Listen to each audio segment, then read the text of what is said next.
Hello students, स्वागत है आपका आज के इस क्लास में। देखिए, आज हम लोग पढ़ने वाले हैं नाउन, नंबर एंड जेंडर। आपने बहुत जगहों पे पढ़ा होगा नाउन, नंबर और जेंडर, इन सारी चीज़ों के बारे में, लेकिन ये क्लास थोड़ी सी अलग होने वाली है। क्यों? क्योंकि यहाँ पे सिर्फ हम क्लास के पॉइंट ऑफ व्यू से नहीं, बल्कि आपके जो कॉम्पिटिटिव एग्जाम है, अगर आप CHS, NVS या फिर केंद्रीय विद्यालय इन सारी चीज़ों के लिए प्रिपेयर कर रहे हैं, तो उन सारे जगहों के लिए ये बहुत इंपॉर्टेंट है। क्योंकि आपके सिलेबस में ये अक्सर होता है, क्योंकि ग्रामर पोर्शन जो है आप सारे ज़्यादातर एग्जाम्स में देखने को आपको मिलेंगे। तो ये सिर्फ अपने सिलेबस के अकॉर्डिंग नहीं, बल्कि हम इसको कॉम्पिटिटिव एग्जाम के पॉइंट ऑफ व्यू से पढ़ने वाले हैं, तो इसलिए बहुत ही ज़्यादा इंपॉर्टेंट होने वाला है। तो चलिए स्टार्ट करते हैं नाउन, नंबर एंड जेंडर को। तो जब भी अगर हम किसी नए टॉपिक को स्टार्ट करते हैं तो हम करते क्या है, पीछे की जो चीज़ें होती हैं उसको भी रिवीजन करते हैं, प्लस जो नई चीज़ें होती हैं उसको भी पढ़ते हैं। यहाँ पे भी हम कुछ ऐसा ही करेंगे, जो हमने पीछे पढ़ा हुआ डेफिनेशन उसको रिकॉल करेंगे, प्लस जो हम नई चीज़ों को पढ़ेंगे वो तो होंगी ही। तो देखिए, सबसे पहला क्या है, नाउन का डेफिनेशन। क्या कहता है ये? Noun is a naming word that refers to a person, place और थिंग। ये तो आपने पुराना डेफिनेशन पढ़ा हुआ है। क्या कि नाउन जो है ये एक नेमिंग वर्ड होता है जो कि रेफर करता है, मतलब बताता है किसी भी एक व्यक्ति के बारे में। पर्सन मतलब होता है व्यक्ति, तो ये किसके बारे में बताता है? तो देखिए, ये एक पर्सन यानी कि एक व्यक्ति के बारे में बताता है। फिर आगे ये एक प्लेस, प्लेस यानी कि प्लेस का मतलब क्या होता है? प्लेस का मतलब होता है जगह, तो ये एक जगह के बारे में बताता है। और थिंग, थिंग मतलब किसी वस्तु के बारे में बताता है। तो कोई भी एक ऐसा वर्ड जो किसी प्लेस, पर्सन और थिंग के बारे में बताए, यानी कि व्यक्ति, वस्तु और जगह, इन तीनों चीज़ों के बारे में बताता है, तो हम उसको कहते हैं नाउन। लेकिन अब जो नया डेफिनेशन है, देखिए वो क्या है? ये है all that we can see, feel और थिंक इज नाउन। मतलब वो सारी चीज़ें जिसे हम देख सकते हैं, जिनके बारे में हम सोच सकते हैं और जिनको हम फील कर सकते हैं। देखिए यही लिखा हुआ है ना, सी मतलब जिनको हम देख सकते हैं, फील मतलब जिनको हम महसूस कर सकते हैं, फिर थिंक मतलब जिनके बारे में हम सोच सकते हैं। तो अगर कोई भी एक ऐसी वस्तु है जिसको हम देख सकते हैं, महसूस कर सकते हैं या सोच सकते हैं, तो वो एक नाउन होगा। अब आगे देखिए, इसको एग्जाम्पल से समझते हैं। जैसे एग्जाम्पल में है रवि। हम रवि को देख सकते हैं कि नहीं देख सकते हैं? बिल्कुल देख सकते हैं। महसूस कर सकते हैं कि नहीं? महसूस भी कर सकते हैं। सोच सकते हैं कि नहीं? रवि के बारे में सोच भी सकते हैं। इंडिया, इंडिया एक कंट्री है, हम इंडिया को देख सकते हैं, महसूस भी कर सकते हैं, सोच भी सकते हैं। फिर पेपर, पेपर क्या है? हम उसको देख सकते हैं। ट्रुथ, सच, सच को हम देख नहीं सकते लेकिन महसूस कर सकते हैं, तो ये हो गया। फिर ऑनेस्टी, ऑनेस्टी क्या है? ईमानदारी, ईमानदारी को क्या हम देख सकते हैं? नहीं, लेकिन हम इसे महसूस कर सकते हैं, फील कर सकते हैं। तो इनमें से अगर कोई भी एक चीज़ होगी तो हम कह देंगे कि वो वर्ड एक नाउन को रेफर कर रहा है या फिर एक नाउन को बता रहा है। आगे चलते हैं। देखिए, हमने क्या लिखा था? वी कैन सी, फील और थिंक। तो यू कैन सी मतलब आप क्या क्या चीज़ें देख सकते हैं? तो अ ट्रेन, एक ट्रेन को देख सकते हैं। पीकॉक, एक पीकॉक को देख सकते हैं। एन एप्पल मतलब एक सेब को देख सकते हैं। अ बॉय, एक लड़के को भी तो देख सकते हैं। अ लॉयन, लेकिन लॉयन को आप नहीं देख सकते हैं। क्यों? क्योंकि भाई वो जंगलों में रहता है ना। नहीं, ऐसा नहीं है, आप लॉयन को भी देख सकते हैं, वो चाहे कहीं पे भी रहता हो। हम अगर चिड़ियाघर में जाते हैं तो वहाँ पे लॉयन होता है, हम उसको तो देखते ही हैं। तो जो भी चीज़ें हम देख सकते हैं वो है हमारी ये सारी चीज़ें। अब ऐसा नहीं है कि सिर्फ इतनी ही चीज़ों को हम देख सकते हैं, यहाँ पे लगा हुआ एटसेट्रा। एटसेट्रा का क्या मतलब होता है? ऐसी और भी बहुत सारी चीज़ें हैं जिनको हम देख सकते हैं, लेकिन हम उन सारी चीज़ों को अगर हम यहाँ लिखने जाएंगे तो ये पूरा बोर्ड क्या, एक आध दो पेज बुक या फिर कह सकते हैं कि बहुत पेज भर जाएगा, लेकिन वो चीज़ें ख़त्म होने वाली नहीं है। तो इसलिए हम इनसे बचने के लिए कि ऐसी और भी बहुत सारी चीज़ें, लेकिन हमने सिर्फ यहाँ पे कुछ का एग्जाम्पल दिया है। हम यूज़ करते हैं एटसेट्रा, जो आप हिंदी में लिखते हैं। इस एटसेट्रा का मतलब होता क्या है? हिंदी में आप लिखते हैं आदि। जब परिभाषा पढ़ते हैं तो एग्जाम्पल देते समय आदि लिखते हैं या फिर इत्यादि लिखते हैं। तो ये है इस एटसेट्रा का मतलब। और इसको देखिए, ये ETC लिखा जाता है, लेकिन इसका जो पूरा स्पेलिंग होता है वो होता है ETCETRA, एटसेट्रा। ठीक है। तो ये बहुत सारे लोगों को नहीं पता होता है कि ये ETC का मतलब क्या होता है। ETC पढ़ते हैं, लेकिन ये होता है एटसेट्रा, मतलब इसके अतिरिक्त भी बहुत सारी चीज़ें हैं। फिर आगे आते हैं तो यहाँ पे लिखा हुआ यू कैन फील। हम क्या क्या चीज़ें फील कर सकते हैं, तो देखिए हम फील कर सकते हैं ट्रुथ यानी कि सच को, ब्रेवरी यानी कि बहादुरी को, पेन यानी कि दर्द को, ये बहुत अच्छे से फील कर सकते हैं। क्योंकि आपने क्लास में देखा हुआ है जब हमारा होमवर्क नहीं होता है तो मैम डंडा लेके आती हैं और एक डंडा देती हैं हाथ पे, तो फिर हमें कुछ महसूस होता है, वही होता है पेन। फिर आगे देखते हैं तो आगे है हार्डनेस। हार्डनेस क्या होता है, कठोरता। जैसे अगर हम इस बोर्ड को देखें तो ये क्या है, हार्ड है, लेकिन अगर हम यहीं पे इस स्किन को देखें तो ये सॉफ्ट है, तो ये हार्डनेस हो गया, सॉफ्टनेस हो गया, काइंडनेस हो गया। यहाँ पे एक चीज़ मिस है, वो क्या है, तो वो है एटसेट्रा, जो कि आपने यहाँ पे पढ़ा। अब आगे देखते हैं तो you can think. You can think, आप क्या क्या चीज़ें सोच सकते हैं, तो हम सोच सकते हैं फॉर्च्यून। फॉर्च्यून मतलब कमेंट करके बताएंगे, ठीक है। इसको मैं लास्ट में बताऊंगा वीडियो के कि फॉर्च्यून मतलब क्या होता है। अगर आपको इसका मतलब पता है तो आप कमेंट करके ज़रूर बताइए, अदरवाइज मैं इस वीडियो के लास्ट तक फॉर्च्यून का मतलब बता दूंगा, ठीक है। फिर आगे देखिए डेथ। डेथ मतलब किसी की मृत्यु। हम किसी की मृत्यु के बारे में सोच सकते हैं कि नहीं सोच सकते हैं, बिल्कुल सोच सकते हैं। हम हमेशा सोचते रहते हैं कि हमारी मृत्यु कब हो जाएगी, हमें उससे पहले कुछ अच्छा करके दिखाना है लोगों को, या फिर हमें अपने घर वालों का नाम रोशन करना है, तो ये हम हमेशा इसके बारे में सोचते हैं। फिर लाइफ को भी तो हम हमेशा सोचते रहते हैं, हमारा जीवन कैसा होगा, ये जीवन कब तक चलेगा, तो ये सारी चीज़ें। पॉवर्टी का मतलब क्या होता है, तो देखिए पॉवर्टी मतलब होता है गरीबी। हम गरीबी के बारे में भी सोच सकते हैं। बहुत सारे बच्चे ऐसे होते हैं जिनकी कंडीशन इतनी अच्छी नहीं होती है कि वो एक अच्छे क्लासेस को या फिर एक अच्छे कोचिंग को अफोर्ड कर सकें, तो इसलिए वो अपनी गरीबी के बारे में सोचते हैं। फिर फिजिक्स, ये तो आपने सुना ही होगा फिजिक्स साइंस में, तो फिजिक्स के बारे में भी हम क्या कर सकते हैं, सोच सकते हैं। और भी ऐसी बहुत सारी चीज़ें जिनके बारे में हम सोच सकते हैं, लेकिन हम उन सारी चीज़ों को यहाँ पे मेंशन नहीं करते हैं। अब नेक्स्ट है हमारा काइंड्स ऑफ नाउन, मतलब नाउन के काइंड्स मतलब दयालु, ठीक है। काइंड मतलब क्या होता है, दयालु। क्यों, आपने तो यही पढ़ा हुआ है ना, काइंड मतलब दयालु। लेकिन यहाँ पे जो काइंड है ये दयालु नहीं है, वो होता है काइंड, ठीक है। तो इसीलिए ये काइंड का मतलब दयालु होता है। यहाँ पे ये जो काइंड से इसका मतलब है प्रकार, कि नाउन के कितने टाइप्स हैं, या फिर इसी को आप कह सकते हैं टाइप, ठीक है। तो कभी भी कंफ्यूज नहीं होना है। तो यहाँ पे हम देखें नाउन के टाइप्स के बारे में देखेंगे, तो इसमें से जो सबसे फर्स्ट है वो है प्रॉपर नाउन। प्रॉपर नाउन क्या है समझेंगे अभी आगे। फिर सेकंड है कॉमन नाउन, फिर collective noun, material noun, abstract noun. क्या क्या है, proper noun, common noun, material noun, abstract noun और कॉमन नाउन, ठीक है। तो इस तरीके से आपको ये सारे करना, शायद मैंने कलेक्टिव नाउन बोलना भूल गया, ठीक है। तो देखिए क्या क्या होगा, proper noun, common noun, collective noun, abstract noun, material noun, ये 5 हैं आपके। आपको इन 5 के बारे में पढ़ना है। फिर ये टाइप्स हम खत्म करने के बाद इसके नंबर और जेंडर को भी देखेंगे, जो कि बहुत ज़्यादा इंपॉर्टेंट है, और हर जगह पे आपको ये सारी चीज़ें देखने को मिलेंगी, क्योंकि नाउन एक बेसिक टॉपिक है जो आपको हर जगह पे, हर एक छोटी से छोटी जगह पे, हर एक छोटे से छोटे सेंटेंस में देखने को मिलेगा। तो चलिए आगे इसके एग्जाम्पल्स को समझते हैं। अब जो हमारा देखिए फर्स्ट काइंड है वो है प्रॉपर नाउन। तो प्रॉपर नाउन क्या होता है इसको समझते हैं। देखिए प्रॉपर नाउन कहता है a proper noun is the naming word of a particular person, place, animal और थिंग। मैंने थोड़ा इधर उधर बोल दिया, क्या था, पर्सन, एनिमल, प्लेस और थिंग, या फिर पर्सन, प्लेस, एनिमल और थिंग, दोनों तरीके से बोल सकते हैं। ऐसा कोई ज़रूरी नहीं है कि आप पहले एनिमल को बोलिए या फिर पहले प्लेस को बोलिए, आप पहले प्लेस को भी बोल सकते हैं।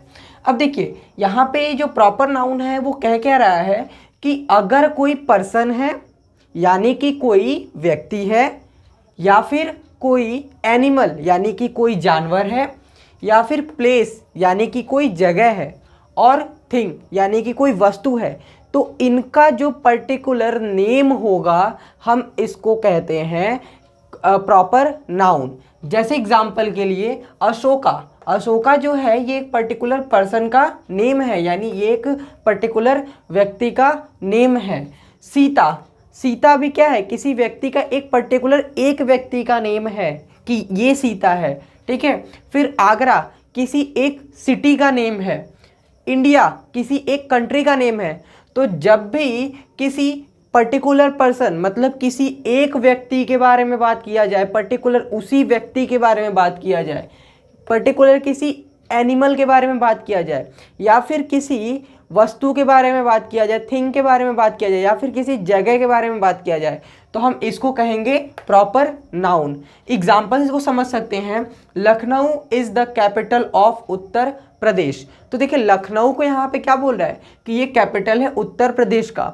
तो इसमें हम कैसे पहचानेंगे कि कौन सा प्रॉपर नाउन है? तो देखिए इसको हम इस तरीके से पहचान सकते हैं, क्योंकि हमने क्या पढ़ा, जब किसी पर्टिकुलर प्लेस, थिंग, एनिमल और पर्सन ये सारे के बारे में बात करेगा तो हम कहेंगे कि यहाँ पे प्रॉपर नाउन है। तो अगर हम यहाँ पे देखें तो लखनऊ, एक एक वर्ड को देखते हुए चलते हैं। लखनऊ, लखनऊ क्या है? एक स्टेट नहीं, लखनऊ जो है वो एक कह सकते हैं सिटी का नेम है, ठीक है। तो अगर ये सिटी है तो पर्टिकुलर किसी सिटी का नेम है, तो यानी कि ये क्या होगा, ये प्रॉपर नाउन होगा। तो इसको हम अंडरलाइन कर लेंगे। फिर इज में क्या किसी particular place, person, animal, thing के बारे में बात हो रही? नहीं, द आर्टिकल है। कैपिटल, कैपिटल मतलब होता है राजधानी। तो राजधानी में पर्टिकुलर किसी राजधानी की बात तो कर नहीं रहा है, ठीक है। ऑफ उत्तर प्रदेश, तो उत्तर प्रदेश जो है ये एक स्टेट का नेम है। तो जब भी कोई नेम आएगा तो हम इसको कहेंगे कि ये एक प्रॉपर नाउन है। फिर इसी तरीके से आगे अगर हम देखें तो यहाँ पे देखिए दिया हुआ है, Agra is known as the city of the Taj. तो अगर हम यहाँ पे देखें तो आगरा एक सिटी का नेम आया हुआ है। फिर known as the city of the Taj, तो ये जो ताज है ये भी एक नेम है। तो ये दो चीज़ें जो है प्रॉपर नाउन होंगी। The Nile is the longest river of the world. अगर हम देखें तो यहाँ पे जो नाइल है, नील नदी, वो हमारे पूरे दुनिया की सबसे लंबी नदी है। तो ये जो नील है वो एक नदी का नाम है, पर्टिकुलर एक नदी का नाम है, तो इसलिए ये एक प्रॉपर नाउन होगा। फिर Napoleon was a great commander. तो यहाँ पे देखिए तो नेपोलियन जो है वो एक व्यक्ति था, तो इसलिए, और उसका नेम नेपोलियन था, तो इसलिए हम लोग इसको प्रॉपर नाउन कहेंगे। अब देखिए आपको अगर अभी भी नहीं समझ में आ रहा कैसे पहचानते हैं, तो इसको पहचानने का एक सबसे आसान सा तरीका है कि ये हमेशा कैपिटल लेटर से स्टार्ट होता है। लेकिन अब आप ये मत कहिएगा कि यहाँ पे ये जो द है वो एक कैपिटल लेटर से स्टार्ट हो रहा है तो ये एक प्रॉपर नाउन है। बिल्कुल नहीं, क्यों? क्योंकि द एक आर्टिकल है, और आर्टिकल आपने पढ़ा होगा, या अगर आपने नहीं पढ़ा है तो आर्टिकल का वीडियो जल्द ही अपलोड होने वाला है, आप वहाँ से पढ़ सकते हैं। तो आर्टिकल में हमारी तीन चीज़ें होती हैं, कौन कौन सी? तो देखिए सबसे पहला जो हमारा आर्टिकल में आता है वो है ए, एन और द। तो अगर ये तीनों चीज़ें कैपिटल लेटर से स्टार्ट हैं तो कभी भी आप इनको प्रॉपर नाउन नहीं कहेंगे। ये होती हैं आर्टिकल। ये क्या होती हैं? तो ये होता है आर्टिकल। हमें क्या पढ़ना है? Proper noun. तो प्रॉपर नाउन जो होता है वो हमेशा कैपिटल लेटर से स्टार्ट होता है। आप देख सकते हैं कि यहाँ पे जो लखनऊ है इसमें ये जो एल है वो कैपिटल लेटर से स्टार्ट हो रहा है। उत्तर प्रदेश, यहाँ पे जो यू है वो भी कैपिटल लेटर से स्टार्ट हो रहा है। आगरा में ये ए कैपिटल लेटर से स्टार्ट हो रहा है। ताज में ये टी जो है वो कैपिटल लेटर से स्टार्ट हो रहा है। नील में ये एन जो है वो कैपिटल लेटर से स्टार्ट हो रहा है। नेपोलियन में ये एन जो है वो कैपिटल लेटर से स्टार्ट हो रहा है। तो अगर हमारा प्रॉपर नाउन किसी सेंटेंस के स्टार्टिंग में आए, या फिर सेंटेंस के बीच में आए, या फिर लास्ट में आए, हर जगह पे ये कैपिटल लेटर से स्टार्ट होगा। तो ये इसको पहचानने का सबसे अच्छा तरीका है कि ये हमेशा कैपिटल लेटर से स्टार्ट होता है। तो आप ऐसा एक पॉइंट बना करके लिख सकते हैं, proper noun always starts with, या फिर स्टार्ट्स यहाँ पे जो है वो सही नहीं होगा, बेगिन्स विथ कैपिटल लेटर। तो ये आप जो है नोट पॉइंट बना करके लिख सकते हैं प्रॉपर नाउन को पहचानने के लिए। क्यों? क्योंकि सिर्फ इसको पढ़ करके ही तो नहीं रख देना है, हमें इसको जो है एक्सरसाइजेज में यूज़ करना है। कहीं पे भी आपसे प्रॉपर नाउन का डेफिनेशन नहीं पूछेगा, या अगर पूछ भी दिया तो वो आप डिफाइन कर लेंगे। दिक्कत कहाँ हमें आती है? दिक्कत आती है एक्सरसाइजेज में प्रॉपर नाउन को सेलेक्ट करने में या फिर आइडेंटिफाई करने में, कि अगर हमने नाउन आइडेंटिफाई कर लिया तो उसका वो कौन सा टाइप है। तो ये आइडेंटिफाई करने के लिए हमें पता होना चाहिए कि किस तरीके से हम इन चीज़ों को आइडेंटिफाई करेंगे। अब नेक्स्ट देखिए, नेक्स्ट है हमारा कॉमन नाउन। क्या होता है कॉमन नाउन? देखिए नाम से क्या लग रहा है, कॉमन मतलब जो चीज़ें कॉमन होंगी। अब देखते हैं, a common noun is the common name given to every person, place और थिंग ऑफ सेम काइंड। मतलब एक कॉमन नाउन जो होता है वो एक कॉमन नेम होता है जो कि किसी एक पर्सन, प्लेस और थिंग जो कि एक ही तरीके के हैं उनको दिया जाता है। जैसे एग्जाम्पल के लिए हम समझ सकते हैं पर्सन। अगर कोई देखिए ह्यूमन में क्या होता है कि मेनली 2 जेंडर्स होते हैं, मेल फीमेल। अगर कोई मेल है जो कि चाइल्डहुड में है तो हम उसको क्या कहते हैं? बॉय। अब वो सारे बॉय एक ही तरीके के होते हैं ना, तो एक ही तरीके के व्यक्ति को हमने एक कॉमन नेम दे दिया जो कि है बॉय। इसी तरीके से गर्ल, गर्ल भी एक क्या है? ह्यूमन बीइंग में ही एक काइंड है, ठीक। फिर मैन, वुमेन, इसी बॉय का जब ये छोटे से बड़ा हो गया तो ये बन गया मैन। अब गर्ल जो है वो बड़ी हो गई तो वो बन गई वुमेन। फिर यही जो बॉय है यही बड़ा होकर के टीचर भी बन सकता है। तो टीचर क्या होगा? पर्टिकुलर एक कैटेगरी होगा पर्सन्स का जो कि जिनका प्रोफेशन होगा पढ़ाना। फिर फादर, फादर कौन होंगे? किसी भी चाइल्ड के किसी या फिर किसी भी बेबी के हो सकते हैं कि वो पेरेंट्स हों तो वो फादर होंगे। फिर डॉक्टर, यही बच्चा जो है बड़ा होकर टीचर भी बनेगा, यही बड़ा होकर फादर भी बनेगा, यही बड़ा होकर डॉक्टर भी बनेगा और यही बड़ा होकर प्लम्बर भी बनेगा। गर्ल भी जो है टीचर बन सकती है, डॉक्टर बन सकती है, प्लम्बर बन सकती है, बट फादर नहीं बन सकती है, वो मदर बनेगी, ठीक है। तो ये बात ध्यान देना है। फिर प्लेस, प्लेस पे अगर हम देखें तो देखिए कौन कौन से ऐसे प्लेसेस हैं। प्लेसेस में अगर हम ताजमहल को बोलें तो वो कॉमन नाउन बिल्कुल भी नहीं होगा। क्यों? क्योंकि वो पर्टिकुलर हम एक जगह के बारे में बात कर रहे हैं। लेकिन अगर हम बोल दें हिस्टोरिकल प्लेसेस या हिस्टोरिकल मॉन्यूमेंट्स तो उसमें ताजमहल भी आ जाएगा, रेड फोर्ट भी आ जाएगा और भी जो सारे हमारे हिस्टोरिकल मॉन्यूमेंट्स हैं वो सारे आ जाएंगे, तो वो कॉमन नाउन हो जाएगा। तो अगर हम प्लेसेस में देखें तो कॉमन नाउन में स्कूल आएगा, स्टेशन आएगा। क्यों? क्योंकि स्टेशन एक कॉमन नेम है। लेकिन अगर हम बोले न्यू दिल्ली स्टेशन, तो न्यू दिल्ली स्टेशन पर्टिकुलर हमने स्टेशन के बारे में बात किया तो न्यू दिल्ली स्टेशन जो होगा वो प्रॉपर नाउन में आएगा। फिर विलेज, सिटी, विलेज क्या होगा? सारे गाँव में कोई भी एक गाँव हो सकता है तो हमने कॉमनली विलेज बोला। City, town, church, hospital, garden, park, ये सारे जो है प्लेसेस हैं जो कि कॉमन नाउन में आएंगे। थिंग्स, थिंग्स में पेंसिल, बुक्स, टेबल। अब देखिए पेंसिल, पेंसिल में कोई जैसे ये मार्कर है, मार्कर क्या है? एक कॉमन नाउन है। लेकिन अगर हम बोले इसका कुछ नेम रख देते हैं, ठीक है, कि ये एक मान लीजिए पर्टिकुलर मार्कर जिसका नेम है M1, तो अगर हम कहते हैं M1 मार्कर के बारे में तो ये प्रॉपर नाउन हो जाएगा। लेकिन इन जनरल अगर हम मार्कर बोलते तो हो सकता है ये वाला भी हो, ये वाला भी हो, किसी एक के बारे में हम पर्टिकुलरली नहीं बोल रहे हैं।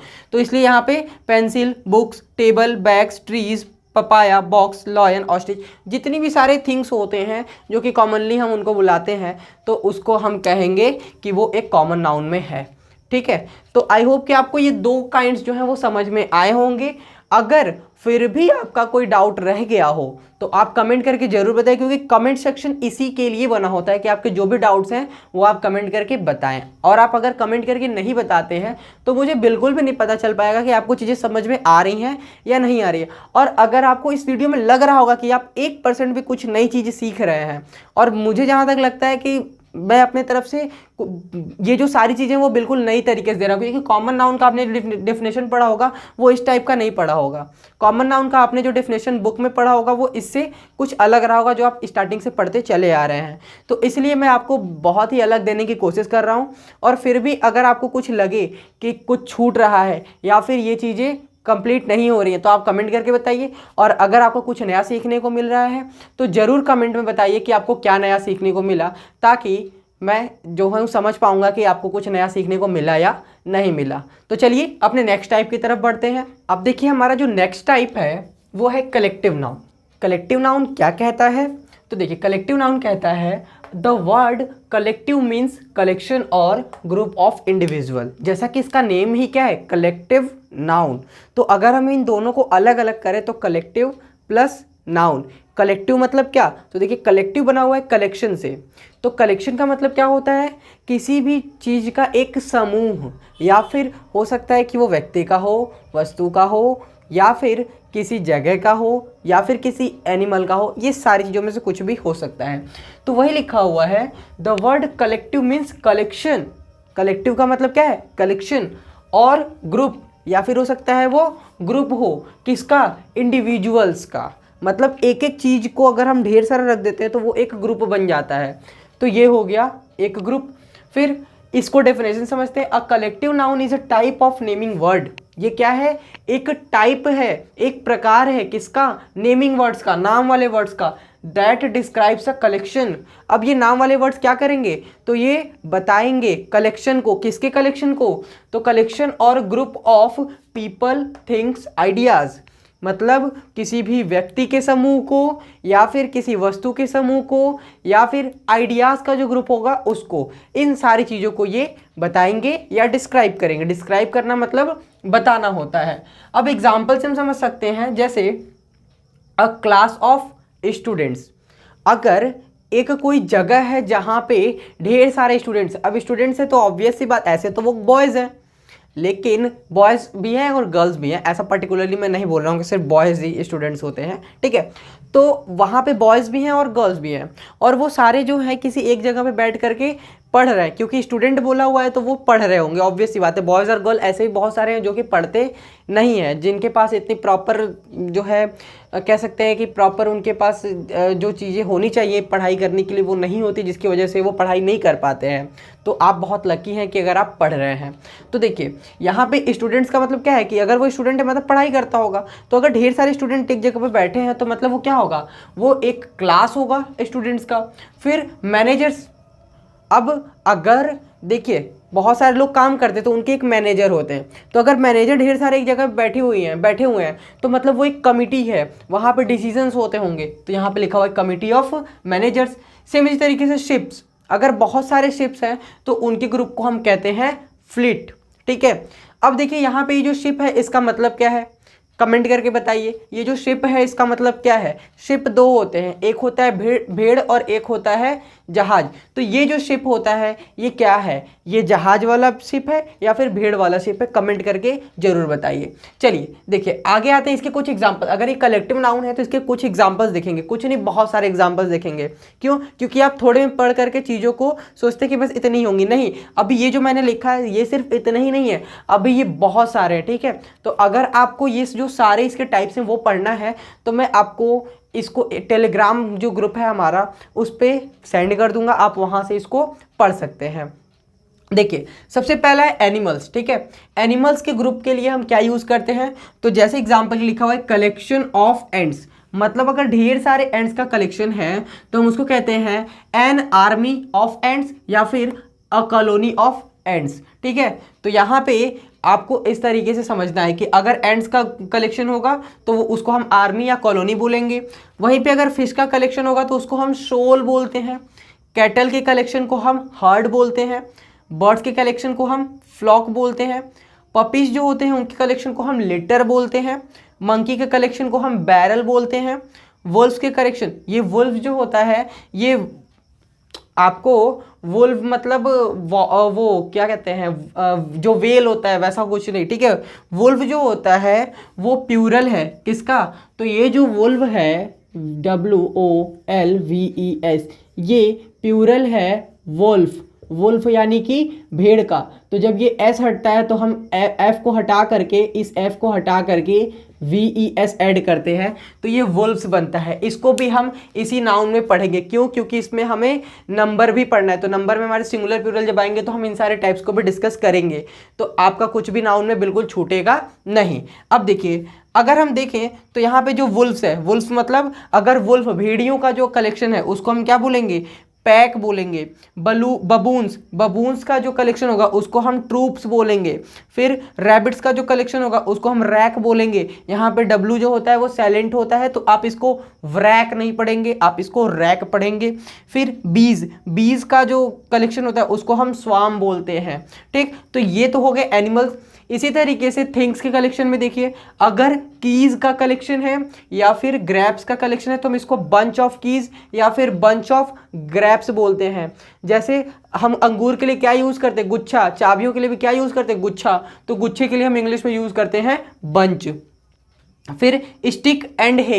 स्टिक एंड हे का मतलब क्या है कि जब एग्रीकल्चर सेक्टर में आप जाते हैं तो वहाँ पे जब धान हो गया या फिर गेहूं की खेती की जाती है तो जो गेहूं और धान होता है उसको निकालने के बाद जो उसके स्टिक्स बच जाते हैं और जो हे बच जाता है जो कि गायों को चारे के काम में आता है और भी बहुत सारे कामों में आता है, तो उसके ग्रुप को हम क्या कहते हैं, बंडल कहते हैं।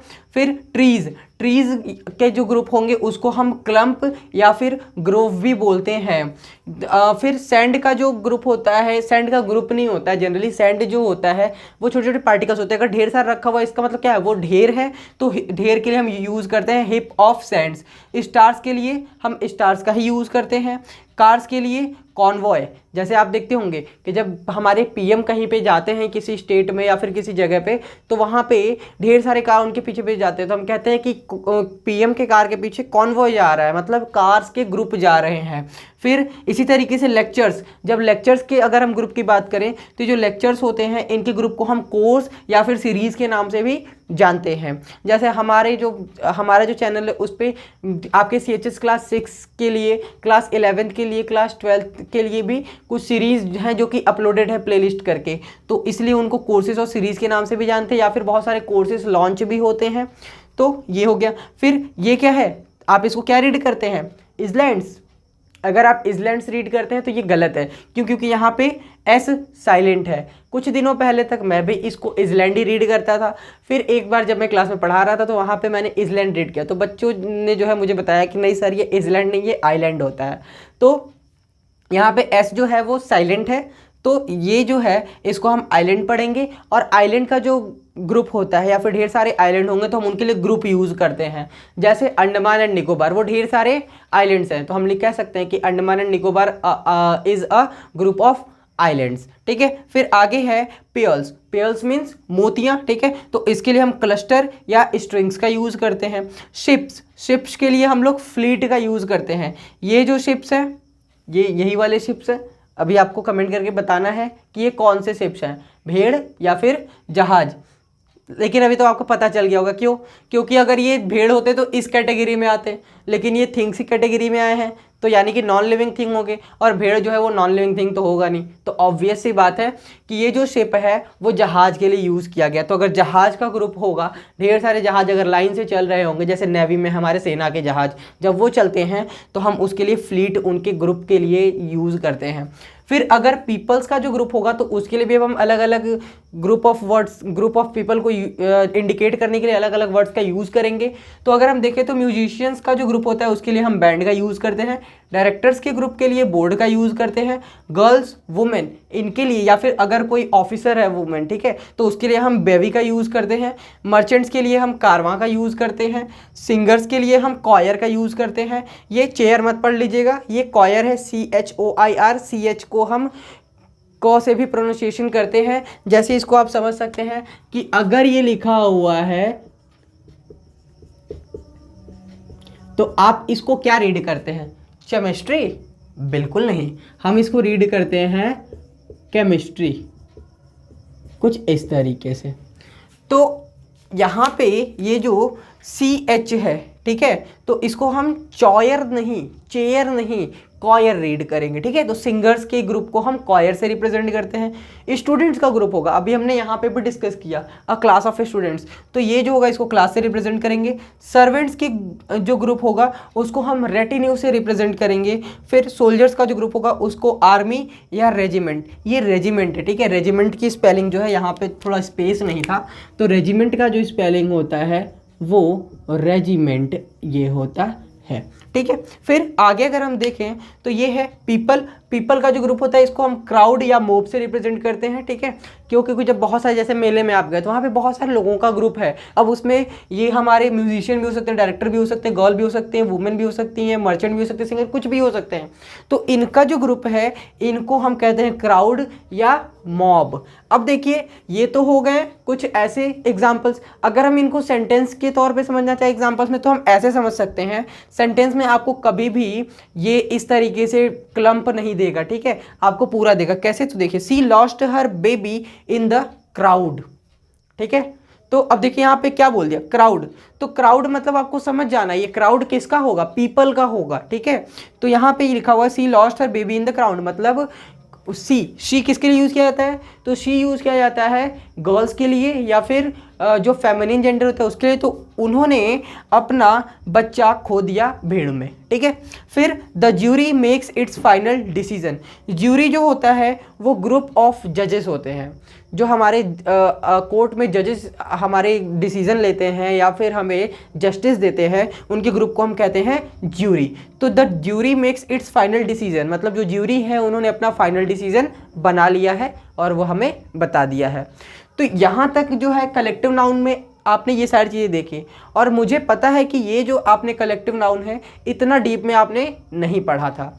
तो अगर आपको लग रहा है कि कुछ आप नया देख रहे हैं, कुछ नया समझ रहे हैं, तो वीडियो को लाइक कर दीजिए, क्योंकि ऐसी चीज़ें आपको हो सकता है मिल जाए, बट मेरे चैनल पे ऐसी चीज़ें ही आपको मिलने वाली हैं। तो चलिए नेक्स्ट टाइप अपना स्टार्ट करते हैं। तो देखिए नेक्स्ट जो टाइप है वो है मटेरियल नाउन। मटेरियल नाउन क्या होता है, तो अगर हम इसका नेम देखें तो क्या है, मटेरियल। मटेरियल मतलब जो किसी मैटर के बारे में बताए। तो देखिए क्या कहता है definition, the material noun is the noun.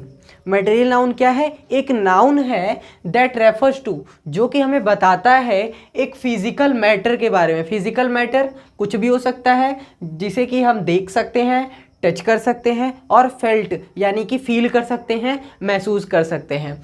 Example के लिए अगर हम देखें तो एसिड, एयर, रैन, ब्रिक, पेपर, स्टोन, ये सारे हमारे एग्जाम्पल हैं। देखिए एसिड जो है ये किसी मैटर के बारे में बता रहा है, एयर ये भी किसी मैटर के बारे में बता रहा है, रेन ये भी किसी मैटर वाटर के बारे में बता रहा है, ब्रिक जो है वो भी मैटर के बारे में बता रहा है। तो ये सारी चीज़ें जो है मैटर के बारे में बता रही है कि किस मैटर से बनी हुई हैं। तो ये हमारे मटेरियल नाउन के एग्जाम्पल में आ जाएंगे। अब ये जो मटेरियल नाउन है ये दोनों ही हो सकते हैं, काउंटेबल भी और अनकाउंटेबल भी। काउंटेबल क्या होते हैं, जिनको हम काउंट कर सके। अनकाउंटेबल मतलब जिसको हम काउंट ना कर सके। Anything which can be countable is known as countable noun, and anything which can not be countable is known as uncountable noun.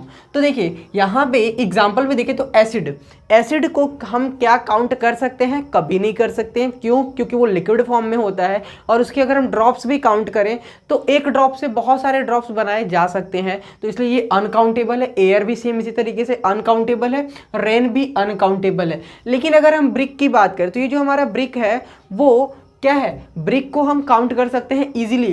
Paper जो है काउंट कर सकते हैं, स्टोन जो है वो काउंट कर सकते हैं। तो काउंटेबल और अनकाउंटेबल आपको समझ में आ चुका है। अब देखिए कुछ इसके एग्जाम्पल्स जो कि सेंटेंस के फॉर्म में है उसको अगर समझें तो ये कहता है क्या, silver is cheaper than gold, मतलब जो सिल्वर है वो गोल्ड से चीपर है। हाँ भाई चीपर तो है, चीपर मतलब देखिए ये जो यहाँ पे चीपर लिखा हुआ है, इस चीपर का मतलब क्या होता है, चीपर मतलब गंदा नहीं, चीप मतलब होता है सस्ता, ठीक है। तो सस्ता मतलब कि जो चांदी है वो सोने से सस्ता है। अब चांदी सोने से सस्ता है इसका ये मतलब नहीं है कि हम चले जाए दुकान पे चांदी या सोना खरीदने, नहीं। देखिए यहाँ पे जो चांदी सस्ता है वो बस कंपैरिजन के लिए बता रहा है, और हमें यहाँ पे सीखना क्या है, ये नहीं सीखना है कि चांदी सस्ता है कि सोना, हमें सीखना है मटेरियल नाउन क्या है। तो मटेरियल नाउन जो है वो हमें बताता है मैटर के बारे में। अब यहाँ पे अगर हम देखें तो ये गोल्ड और सिल्वर, ये दो चीज़ें हमें एक मैटर के बारे में बता रही हैं, तो इसीलिए सिल्वर और गोल्ड देखिए ये बोल्ड करके लिखे हुए हैं, तो ये जो है हमारे मटेरियल नाउन में आएंगे। फिर अगर सेकंड देखें तो copper is used as an alloy, copper को हम एक एलॉय की तरह यूज़ करते हैं। तो कॉपर एक मैटर को बता रहा है, और एलॉय जो होता है वो मैटर्स का कॉम्बिनेशन होता है, तो इसलिए हम एलॉय को क्या बोल सकते हैं कि ये एक मटेरियल नाउन है? नहीं बोल सकते। क्यों? क्योंकि ये एक पर्टिकुलर जो है टाइप आ जाएगा तो ये कॉमन नाउन में चला जाएगा। तो इसीलिए इस अलॉय को जो है बोल्ड से आप नहीं लिखना है, क्योंकि ये मटेरियल नाउन में नहीं आएगा, ये कॉमन नाउन में आएगा। ठीक है, तो अगर हम यहाँ पे मटेरियल नाउन की बात करें तो वो है कॉपर। ठीक, फिर थर्ड की बात करें तो the wheat is grinded to obtain flour. Wheat को, गेहूं को ग्रिंड करके हम क्या बनाते हैं? मैदा। नहीं, फ्लोर मतलब होता है आटा। ठीक है, हाँ, अब मैदे का इंग्लिश में क्या होता है वर्ड यूज जो कि हम मैदे के लिए करते हैं, वो आप कमेंट करके बताएंगे खोज करके। ठीक है, देखिए जो व्हीट है उसको हम ग्रिंड करके क्या बनाते हैं? फ्लोर। तो फ्लोर जो है एक मैटर को बता रहा है, ये इसीलिए यहाँ पे ये एक मटेरियल नाउन होगा। फिर देखें, the ball breaks the glass window. जो बॉल है उसने ग्लास विंडो को ब्रेक कर दिया, तो यानी विंडो किससे बनी हुई थी? ग्लास। ग्लास एक मैटर है, तो यानी कि मैटर के बारे में हमें यहाँ पे पता चल रहा है। फिर अगर हम इसका क्लासिफिकेशन देखें तो ये मटेरियल नाउन जो हमारे 4 टाइप्स के हो सकते हैं। अब इसमें ये चारों टाइप्स कौन कौन से हैं? तो हो सकता है जो मटेरियल हमें नेचर से मिला हो, प्लांट से मिला हो, एनिमल से मिला हो, या चौथा जो है वो मैनमेड हो सकता है। अब नेचर से हमें क्या क्या मैटर मिल सकता है? नेचर से हमें एयर मिल सकता है, कोल मिल सकता है, कॉपर मिल सकता है, गोल्ड मिल सकता है, आयरन मिल सकता है, रॉक मिल सकता है, वाटर मिल सकता है। अब ये सब है क्या? देखिए, हवा, कोल मतलब कोयला, कॉपर मतलब तांबा, गोल्ड मतलब सोना, तांबा वाला गाना आपने सुना होगा। ठीक है, तो तांबा उससे याद रख लीजिए। फिर गोल्ड, गोल्ड मतलब सोना, आयरन लोहा, रॉक पत्थर, वाटर पानी। ठीक है, फिर इसी तरीके से प्लांट से क्या क्या चीज़ें मिलती हैं? तो कॉफ़ी, फूड, फ्रूट्स, फूड मतलब वो जंक फूड वाला नहीं, फूड मतलब खाना। ठीक है, fruits, oil, rubber, T, would, ये सारी चीज़ें साइंस में भी आपने पढ़ी होंगी। एनिमल से हमें क्या क्या चीज़ें मिलती हैं?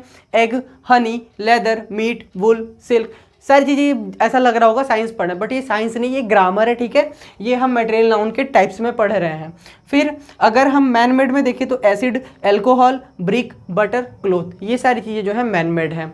तो आपको ये मटेरियल नाउन समझ में आ चुका होगा। अब चलते हैं, जो हमारा लास्ट टाइप है वो है एब्स्ट्रैक्ट नाउन, उसके बारे में पढ़ते हैं। अब जो हमारा नेक्स्ट टाइप है वो है एब्स्ट्रैक्ट नाउन। तो देखिए डेफिनेशन क्या है। An abstract noun is used to refer to concepts. जो एब्स्ट्रैक्ट नाउन होता है इसका यूज़ किया जाता है कॉन्सेप्ट्स को रेफर करने के लिए, फिर आइडियाज़ जो होते हैं उनको रेफर करने के लिए। क्यों? क्योंकि देखिए नाउन का आप डिफिनेशन पढ़ते हैं तो आप पढ़ते थे noun is the name of person, place, animal, thing और आइडियाज़। तो आइडियाज़ जो है आपने अभी तक के 4 टाइप में तो कहीं पे भी नहीं देखा, लेकिन ये देखिए ये एब्स्ट्रैक्ट नाउन में आता है, तो इसलिए वहाँ पे हम नाउन के डेफिनेशन में आइडियाज़ भी पढ़ते हैं। तो concept, ideas, experiences, traits, traits मतलब होता है गुड, क्वालिटी जिसको हम कहते हैं, और फीलिंग्स। तो इन सारी चीज़ों के बारे में हम इसमें पढ़ते हैं, और ये सारी चीज़ों की एक क्वालिटी होती है। देखिए क्या होती है वो quality? That can not be seen, हम इनको देख नहीं सकते, हियर्ड, सुन नहीं सकते, टेस्टेड, ना तो हम इनको टेस्ट कर सकते हैं, स्मेल्ट और टच्ड, ना ही हम इनको सूंघ सकते हैं और ना ही हम इनको छू सकते हैं।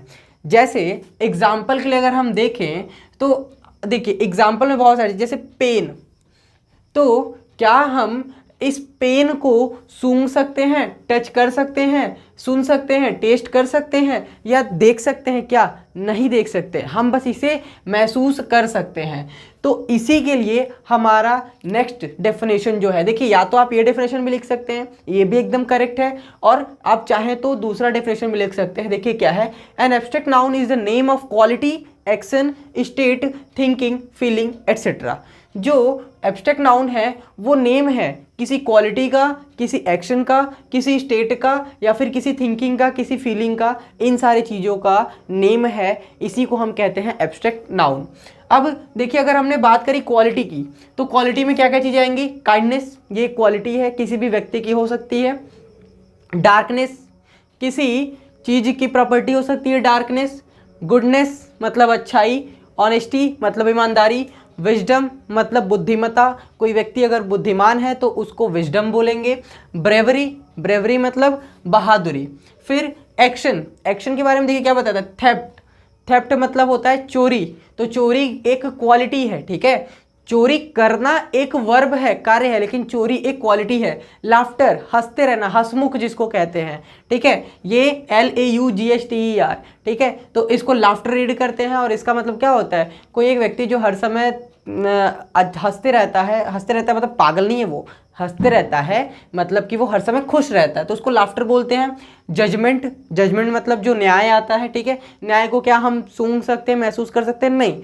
फिर बिहेवियर, बिहेवियर मतलब हमारा व्यवहार, ठीक है। स्टेट, स्टेट के अगर बारे में बात करें तो जैसे देखिए ब्रदरहुड, ब्रदरहुड मतलब भाईचारा, या फिर अगर अच्छे लैंग्वेज में सीखना चाहे तो भाईगिरी, ठीक है, भाईगिरी मतलब है सुनता क्या, ठीक है। तो ब्रदरहुड, ठीक है, ऐसा नहीं है, ब्रदरहुड मतलब भाईचारा। बॉयहुड मतलब लड़कपन, अगर कोई एक लड़का है तो उसके लिए लड़कपन, ठीक है। चाइल्डहुड मतलब बचपना। फिर यूथ, यूथ मतलब कि जो हमारा यूथ है, यानी फिर जो हमारे आने वाला पीढ़ी है वो काफ़ी ज़्यादा यंग जनरेशन का है, तो उसको यूथ कहते हैं। स्लेवरी, स्लेवरी मतलब गुलामी। स्लीप मतलब नींद। पॉवर्टी, पॉवर्टी भी थोड़ी देर पहले मैंने बताया था, क्या होता है कमेंट करके बताइए। चलिए, फीलिंग, फीलिंग क्या है, तो फीलिंग में हमारे पेन आ जाएंगे, सैडनेस आ जाएगा, हैप्पीनेस। इन सारी चीज़ों को ना तो हम देख सकते हैं, ना सुन सकते हैं, ना टेस्ट कर सकते हैं, ना स्मेल कर सकते हैं, ना टच कर सकते हैं, तो इसलिए ये सारी चीज़ें एब्स्ट्रैक्ट नाउन है। तो इनको पहचानने का तरीका क्या है, कोई भी एक आइडिया जिनको हम ना तो देख सकते हैं, ना सुन सकते हैं, ना टेस्ट कर सकते हैं, ये सारी चीज़ों को हम कहेंगे एब्स्ट्रैक्ट नाउन। अब देखिए ये एब्स्ट्रैक्ट नाउन बनते कैसे हैं, तो ये एब्स्ट्रैक्ट नाउन कुछ अलग तरीके से, किसी अलग दुनिया से, किसी अलग गैलेक्सी से बिल्कुल नहीं आते हैं। ये बनते हैं वर्ब और एडजेक्टिव से। देखिए जैसे अगर हम बात करें, ये काइंड, काइंड से बना हुआ है काइंडनेस, डार्क से बना डार्कनेस, गुड से बना गुडनेस, ऑनेस्ट से बना ऑनेस्टी, वाइस से बना विजडम, ब्रेव से बना ब्रेवरी, फिर थिप से बना थेफ्ट, लाफ से बना लाफ्टर, जज से बना जजमेंट, बिहेव से बना बिहेवियर, ब्रदर से बना ब्रदरहुड। तो ये सारे जो हैं वर्ब और एडजेक्टिव से मिलकर के बनते हैं। जैसे देखिए मूव से बना क्या, मूवमेंट, ये सारे हमारे वर्ब है, move, reflect, appoint, enjoy, decide. लेकिन इनसे एब्स्ट्रैक्ट नाउन क्या बनेगा, मूव से मूवमेंट, रिफ्लेक्ट से रिफ्लेक्शन, अपॉइंट से अपॉइंटमेंट, इंजॉय से इंजॉयमेंट, डिसाइड से डिसीजन। फिर एडजेक्टिव से भी हमारे एब्स्ट्रैक्ट नाउन बनते हैं, जैसे ब्रेव से बना ब्रेवरी, ऑनेस्ट से ऑनेस्टी, वीक से वीकनेस, पॉसिबल से पॉसिबिलिटी, फ्री से फ्रीडम, साइलेंट से साइलेंस। अब ये बनता कैसे, तो देखिए इसके लिए जैसे ये ब्रेव था तो हमने क्या किया, इसके लास्ट में RY लगा दिया। ऑनेस्ट था तो हमने सिर्फ Y लगा दिया। वीक था तो वीक NESS। तो ये सारे जो अलग अलग सफिक्सेस हैं, प्रीफिक्स, सफिक्स, ये भी आपके ग्रामर का एक टॉपिक है जो कि हम अलग एक वीडियो में पढ़ेंगे। तो सिंपली बस ऐसा समझ लीजिए कि अगर हमसे बोला हुआ है प्रीफिक्स, ठीक है, प्री मतलब होता है पहले और पोस्ट मतलब होता है बाद में, लेकिन हम इसको पोस्ट फिक्स नहीं बोलते हैं, हम इसको बोलते हैं सफिक्स, ठीक है। तो सफिक्स मतलब बाद में, यानी किसी भी प्रीफिक्स, देखिए ये प्री से बना हुआ है क्या, प्रीफिक्स, PREFFIX। देखिए प्रीफिक्स क्या होता है, तो जब किसी वर्ड के पहले कुछ जुड़ करके उसको उसका मीनिंग चेंज कर देता है तो उसको प्रीफिक्स। जैसे हैप्पी है, हैप्पी के पहले हमने क्या जोड़ दिया, UN, तो ये हैप्पी के पहले जुड़ा है। देखिए कुछ इस तरीके से कि यहाँ पे अगर हम लिखते हैं हैप्पी, ठीक है, ये है हैप्पी, अभी इसका मतलब खुश है, ठीक है, लेकिन अगर हम यहीं पे UN इसके पहले ये जो प्रीफिक्स है UN यूज कर दे तो ये अनहैप्पी हो जाएगा, मतलब खुश नहीं है, दुख है। तो इस तरीके से जब कुछ वर्ड के पहले जुड़ करके उसकी मीनिंग में चेंज ला देता है तो हम उसको प्रीफिक्स कहते हैं। और इसी तरीके से जब यही हैप्पी है और इसके लास्ट में अगर हम जोड़ दें NESS, तो देखिए ये जो हैप्पीनेस है ये हमारी एक क्वालिटी बन जाएगी। तो जब कोई चीज़ बाद में जुड़ करके किसी वर्ड में चेंज ला देता है उसके मीनिंग में तो हम उसको कहते हैं सफिक्स। तो हम एडजेक्टिव से एब्स्ट्रैक्ट नाउन बनाने के लिए भी कुछ सफिक्सेस जोड़ते हैं और इसी तरीके से वर्ब से एब्स्ट्रैक्ट नाउन बनाने के लिए भी कुछ सफिक्सेस जो होते हैं वो ऐड करते हैं। तो इस तरीके से हमारा जो नाउन है उसका डेफिनेशन हमने पढ़ा, इसके टाइप्स पढ़े, फिर हर एक टाइप के बारे में हमने डेफिनेशन और उसके एग्जाम्पल्स को देखा। तो इस तरीके से हमारा ये जो नाउन है वो पूरी तरीके से तो ख़त्म नहीं हुआ है, क्योंकि अभी इसमें हमें नंबर और जेंडर ये दो चीज़ें पढ़नी है। तो इसको हम कवर करेंगे नेक्स्ट सेपरेट वीडियो में, क्योंकि ये भी थोड़ा बड़ा टॉपिक है, तो इसको अच्छे से हम कवर करेंगे अपने नेक्स्ट वीडियो में। और आपको यहाँ पे बहुत सारी चीज़ें नई देखने को मिली होंगी। अगर आपको ये वीडियो अच्छा लगा होगा, ऑब्वियस है अच्छा लगा होगा, बट फिर भी अगर आपको अच्छा लगा तो आप लाइक कीजिएगा, और अच्छा नहीं लगा तो क्यों अच्छा नहीं लगा कमेंट करके बताइएगा, क्योंकि हमें पता तो चले कि आखिर अच्छा लगा या फिर नहीं लगा। आप देखें तो हमें पता तो चले कि आपकी इस वीडियो के बारे में क्या राय है या फिर आप क्या सोचते हैं। और अगर आपको कोई और टॉपिक जिसमें आपको डाउट है वो चाहिए तो आप कमेंट करके हमें बता सकते हैं। हमारा टेलीग्राम चैनल है जिसका लिंक हमारे इस यूट्यूब के चैनल पे गिवन है, अबाउट सेक्शन में जाके आप ज्वाइन कर सकते हैं। वहाँ से आप हमारे टेलीग्राम से जुड़ करके हमसे बात भी कर सकते हैं। तो इस तरीके से आप अपने राय और सुझाव हमें दे सकते हैं। चलिए मिलते हैं अपनी अगली वीडियो में, इसके नेक्स्ट पार्ट जो कि है नंबर एंड जेंडर, उसमें मिलते हैं।